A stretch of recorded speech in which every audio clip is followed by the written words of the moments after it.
Alrighty, hello YouTube, welcome back to my channel. For those of you who don't know me, my name is Cryptic Coil.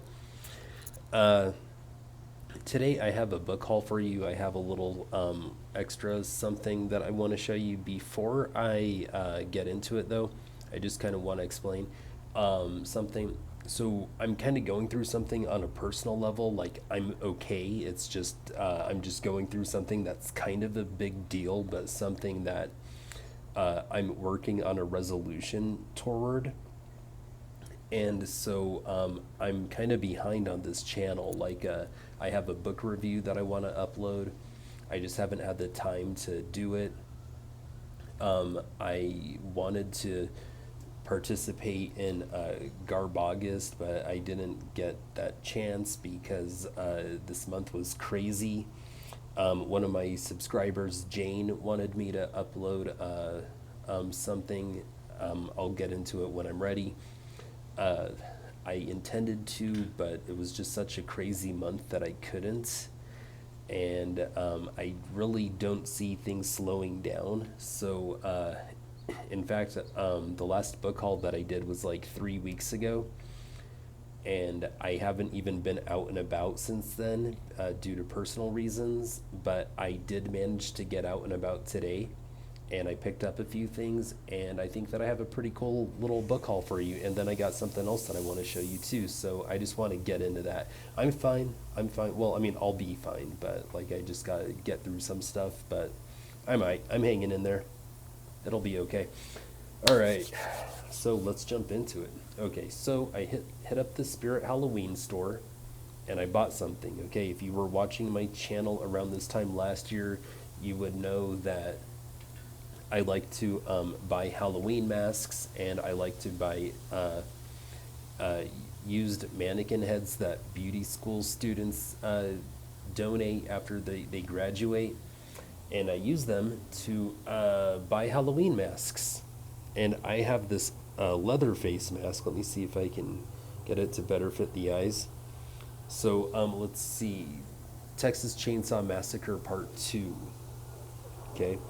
So I really wanted to buy this mask last year, but I just by the I was buying like one mask every payday, and I couldn't buy this one. Um, but I really wanted it. It was on my wish list. Like it was something that I totally intended on getting, but they'd sold out, and so I figured, you know what? I've already spent enough money. I've already picked up enough masks this year. I'll wait till next year. And next year has come. Here we are. So I ended up buying this, and I'm really happy with it. I just love it. It's different than the other leather face mask that I showed you guys in the video from last year. It was the one where they had like Leatherface dressed in drag and stuff, and there was like blush and rouge and like stuff on his mask. But this one is multiple faces. Like there's ears, stitched into the other face mask. Like there's a nose, um, facial hair. Like I mean, this thing is so ugly. Like I love it. So this, I was really proud to make this acquisition this year and add it to my collection. I have a very interesting looking living room. I really do. All right, now let's get into the book haul. I have a couple of middle grade books, so let's go ahead and start off with those. Excuse me. All right, so let's just get the R.L. Stein out of the way. Okay, so I got a Goosebumps Horrorland book, and this is book number 7, and it's called My Friends Call Me Monster. And I think that this might be a sequel or a spin-off of one of the original Goosebumps books. I think it was like called Easter Eggs from Mars or something like that. Uh, I don't know. It's just kind of a guess on my part. I haven't read a single Horrorland book, and I don't know if or when I'm going to get around to it. But my collection is nearly complete. I have 1 through 17 minus number 4.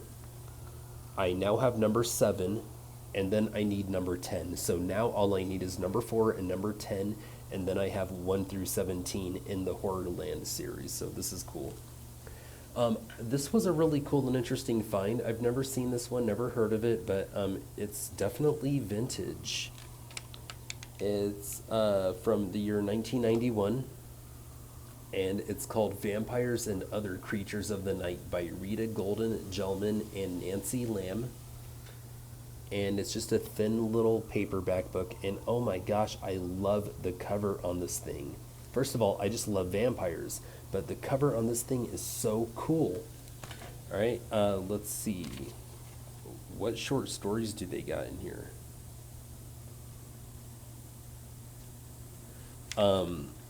Okay, so it looks like there's a total of 5 stories. Hey, so it looks like there's a total of 5 stories. There's Out of the Night, Vampires, Werewolves, Personal Monsters, and then there's a bibliography. So I guess only 4 stories, but I mean, this thing is like super thin, and there's little illustrations.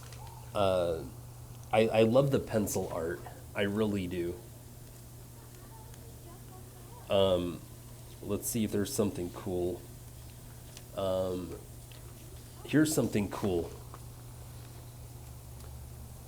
That is sick. Okay, so I'm gonna have to get around to reading this one very soon. As small as it is, there's no reason why I couldn't. I can make time for this. This would be easy to make time for. All right, so moving on, I have one more middle grade book, and this is a Diane Curtis Reagan, and it is always such a pleasure to add to my Diane Curtis Reagan collection. She has a number of middle grade horror books, and she actually had her own series called Ghost Twins. And this is number 1 in the series. I already have number 5. I don't have anything else, but now I have number 1 as of today. Okay, as of like an hour ago. And so, I mean, this is a pretty cool cover. I love it. You know, I love these kids with their dog. Like, is that a Saint Bernard? Or a boxer, maybe? Maybe a mutt. I'm not sure, but very cute dog. And these children on a moonlit summer night. And book number 1 is called The Mystery at Kicking Bird Lake. Diane Curtis Reagan has a number of other like middle grade horror books. This is from the year 1994, so it's just a real pleasure to add this one to my collection. All right, and then let's see. I have one, possibly, two, possibly 3 young adult books. First one that I want to show you is a point horror that I found at a thrift store for $1.79. And this is a new to me well, it's actually a pretty new thrift store in town, but it's definitely new to me because I guess it's been around for a minute and I just didn't find out about it till recently, but I swung by after work today and I picked it up. It's called All on a Winter's Day by Lisa Taylor. And I've never heard of this one, but it's a point horror. And the tagline on the front reads, "The 2 ghost children and 2 who are not." And that's the cover. It's kind of eerie, you know, looks interesting, looks cool. All right, so let's go ahead and read the synopsis on back. Something very bad has happened. Lucy and her brother Hugh woke up one cold, cold winter's day to find themselves alone in the house. Their mother is gone, and someone has rearranged all of the furniture. Is it a nightmare, or is someone trying to scare them to death?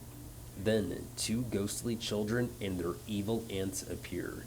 Terrified, Lucy and Hugh try to escape, only to find they are trapped. Forever? Okay, that sounds pretty cool, actually. Too bad this is in such good condition, because I don't have the heart to read it and mess it up. Copyright is 1989, but this printing is from 1990. Eesh, very cool, exciting find for me. Another one that I found, and this is something that I needed, and I found it, and it's kind of in beat up condition, but that's okay. At least I have it. And this is another Janice Harrell, and this is volume 3 in the Secret Diaries series, and volume 3 is titled Escape. And that's a pretty cool looking, compelling cover. I kind of dig it. And the tagline on the front reads, "Will love kill Joanna?" Now, I haven't read this series yet. I have the other two, and I have shown them off in previous videos. Volume 1 was called Temptation. Volume 2 was called Betrayal. I don't remember what 1 and 2 were about. I don't remember the synopsis, so I'm going to go ahead and skip this one. And then I have one more book that may or may not be a young adult. I'm not sure. It's pretty thin, which is why I think it's possibly a young adult. It's got a cool looking cover. It's a Berkeley printing. It's called Watcher in the Dark by Beverly Hastings. And I'm not sure if I own anything else by Beverly Hastings or not, but that's a pretty interesting looking cover. Watcher in the Dark. And the tagline on the front reads, "When terror begins, will Abby and her babysitter be the target?" So let's read the synopsis on back, because you know how much I love babysitters in horror. A babysitter's nightmare. Taking care of 4-year-old Abby Peters while Mr. Peters is away is not the way Erin had hoped she'd spend spring break. It hadn't been an easy decision to break up with Greg, but now that she'd done it, she was relieved. Babysitting for Abby would give her time to sort out her feelings. The terror begins with a phone call, shrill, insistent ringing, and deadly silent breathing on the other end of the line. Is this Greg's idea of a joke? Then Abby wakes up screaming at night, frozen by some unspoken fear, and Erin is shaken by the feeling that they are constantly being watched. How can they escape this watcher in the dark? Okay, that does sound young adult. Very interesting. I wonder what else Beverly Hastings has to offer. Oh my gosh. It looks like this is a second printing from the year 1986. And even the first printing is from 1986. I'm only a few months older than the first printing, and still less than a year older than the second printing. This is a birthday shelf book. Very cool. All right. So now I have a few adult horror novels, and these are pretty exciting, except 3 of them are repeats.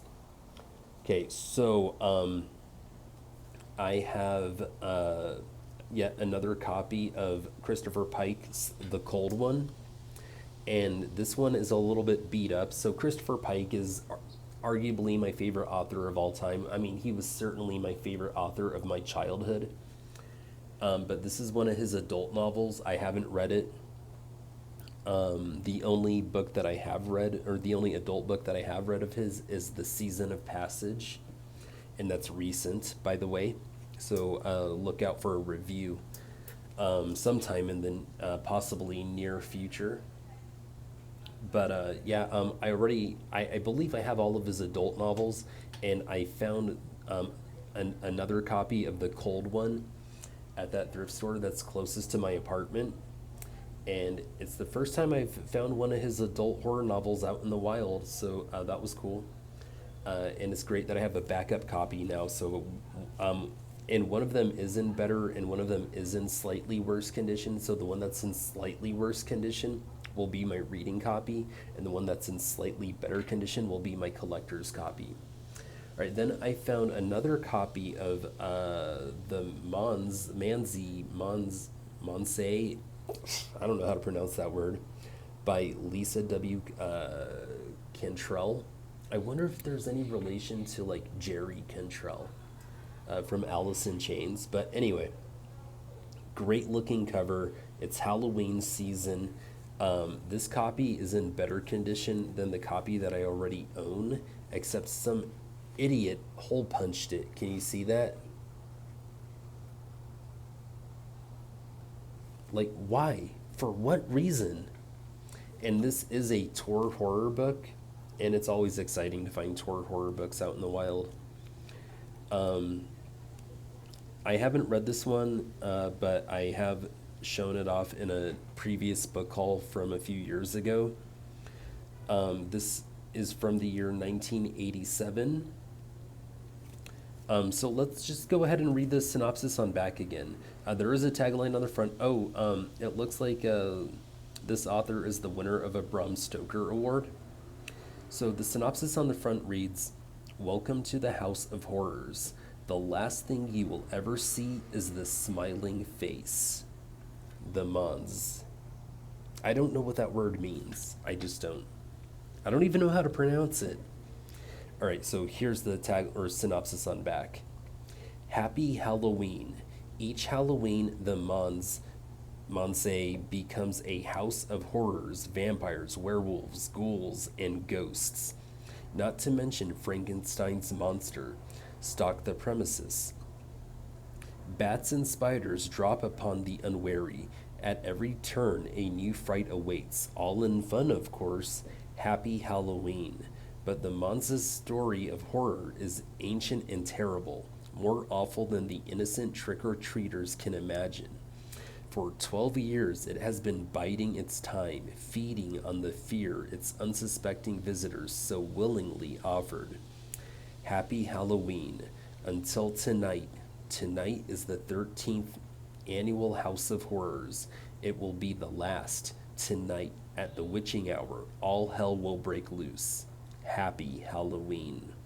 All right, that sounds pretty good. 80s horror, love it. All right, then I found another copy of Blood Games by Richard Lehman. Again, one of them is in better condition, one of them is in slightly worse condition, so now I have a reading copy, which is cool. And this one does sound good.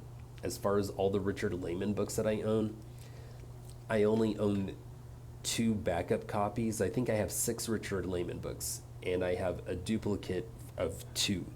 One is Blood Games, the other one is like called In the Woods or The Woods at Night or something about the woods at night. But I think that Blood Games is the one that I gravitate towards the strongest. And so the first Richard Lehman book that I read will be this one. So that's pretty cool. And then I wasn't sure if I owned it or not, but this one was in decent enough condition. It's a little beat up, but it's got a good healthy spine, still holding onto all the pages, and the step back art is pretty cool. And this is a Robert R. McCammon book, and it's called Mine. And so here's the cover, and here's the step back art. Pretty eerie, huh? So there's a tagline on the front that reads, "Across a landscape of terror, a desperate mother battles a human monster to save her baby." Then when you flip the front cover and look at the step back art, there's another tagline. "Mary's happy at last. She has a beautiful baby boy, a baby she has stolen and will kill to keep." This sounds pretty good. I wonder what Kelsey thought of this one. I don't know her, like, I don't talk to her or anything. Not that I would be against it, but I guess I'm just not on that level yet. And I mean, that's okay. But I don't know her, but I know that she loves this author. And that's actually kind of why I picked this book up. I wonder what she thought of it. If someone knows what she thought of it, let me know in the comment section below, please. Thank you. All right, so let's read the synopsis on the back of this one. Mary Terrell, aka Mary Terror, is a scarred survivor of the radical 60s. Once a member of the fanatical Stormfront Brigade, Mary now lives in a hallucinatory world of memories, guns, and murderous rage. Laura Claiborne is a successful journalist, wife of a stockbroker with a BMW and a house in the right Atlanta suburb. Her marriage foundering, Laura hopes that her newborn son David will make her the make her life everything it ought to be. Did he mean floundering? I don't know what foundering means. Floundering marriage, like, okay, I mean, I understand that. Anyway, when Mary Terror steals Laura's baby from the hospital, a journey of the damned begins through an America of wandering misfits, seedy motel rooms, 60s radicals disguised by plastic surgery, and a former FBI man out for personal vengeance. As Laura Claiborne closes in on Mary Terror, she will have to think like her, act like her, even kill like her. That sounds pretty good. All right, then I found this one. All right, and it's called Mommy's Day, the inspiration for the cult movie. Never heard of it. Author Max Allan Collins. And wow, kind of a 3D embossed, knocked over flower pot on a wooden plank floor. And the tagline on the front reads, Mommy's Day is. Oh, that's not a tagline. Let's see what year this was. This is a leisure horror book. This printing is from May 1998. So 90s horror, and I guess it's getting dark enough I can take off my shades. There's not that many UVs out, so. All right, here's the synopsis on back. Jessica Ann's mommy has been away for a while. When the police found out what she had done to those people, they sent Mommy to a place where she couldn't hurt anyone, including Jessica Ann anymore. But now Mommy's been released and she's coming home. More than anything, she wants to regain the love of her precious little girl, and heaven help those who stand in her way. Mommy's Day. You can't escape a mother's love. That sounds pretty good, actually. I don't know if I'm itching to read it, but it does sound good. All right, then I found this one. This is an Avon horror, and I don't believe I own any other Avon horror books, but it looks good and it sounds good because it's about, children and like scary children in horror. Seems pretty good. Okay, so this one is called The Other Child by Michael Hale. And here's the cover. So, I mean, that just looks compelling and eerie. Eerily compelling and compellingly eerie. All right, so here's the tagline on the front. Scream for her. She is the next victim. Fear for her. She is the other child. And here's the synopsis on back. Beyond death, there is only fear. Little Becky Hussier is dead. At last she is free from the hideous abuse of her raging alcoholic father. Transported to an unearthly world beyond death, full of sounds and visions beyond human dreams. But in her new world also lurks far more excruciating terrors, for Becky is not alone. They called him the Scissors Murderer. 6 innocent women had died by the blood-soaked hands of his twisted madness. And when the maniac took his own life in his prison cell, the world was relieved. But not little Becky. She is terrified. The demented killer has just entered her new world. The other child. Interesting. This is in such good condition. 1970s. 1986. It's a birthday shelf book, and it's in near mint condition. Perfect, healthy spine. Holding onto the pages. No dog-eared pages. Cover's not too bad at all. Don't think I have the heart to read this one. Great collector's copy, though. All right, and finally, I have one more, and this is another leisure horror book, and it's called Tower of Evil by James Kisner. And I thought I'd had another book of his, but I guess I don't. Just for fun, let's see what year this came out. 1994. And this thing's like pretty pristine. James Kisner, Tower of Evil. I mean, I guess it's like in like near mint to mint condition. Well, near mints, I guess. Very good to near mint condition for a book that's 31 years old. All right. Here's the cover on the front. I guess the lighting's not good enough for you to see it, but it's a bird's eye view of an elevator shaft, and there's a scary pair of jaws with sharp, long teeth and a tongue at the bottom. And the tagline on the front reads, "From the height of terror to the depths of hell."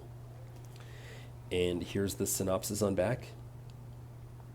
A mangled body lies twisted in an elevator shaft. A disembodied head warns the living of a wrathful evil. Demonic creatures lurk in the midst of a paralyzing blizzard. High above the city landscape rises the skyscraper, once a monument to modern technology, now a mausoleum for the victims of a mysterious terror. Inside, ghastly powers besiege a handful of workers, threatening them with utter madness, devastating torture, and gruesome death. Cut off from the outside world by the violent snowstorm, the survivors battle brutal forces they cannot fathom.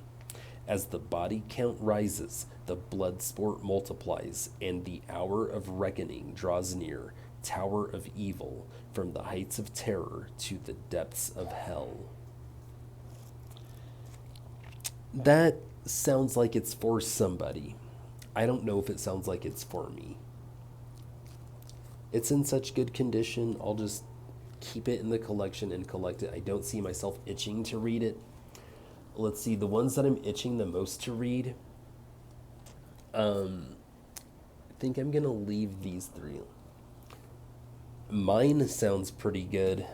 Blood Games sounds pretty good. The Monza sounds pretty good. Obviously, the cold one. I am itching to read Watcher in the Dark, but it's in such good condition, I don't think I have the heart to. I would love to read the Secret Diaries series. And then the vampires and other creatures of the night. This one. These sound pretty good.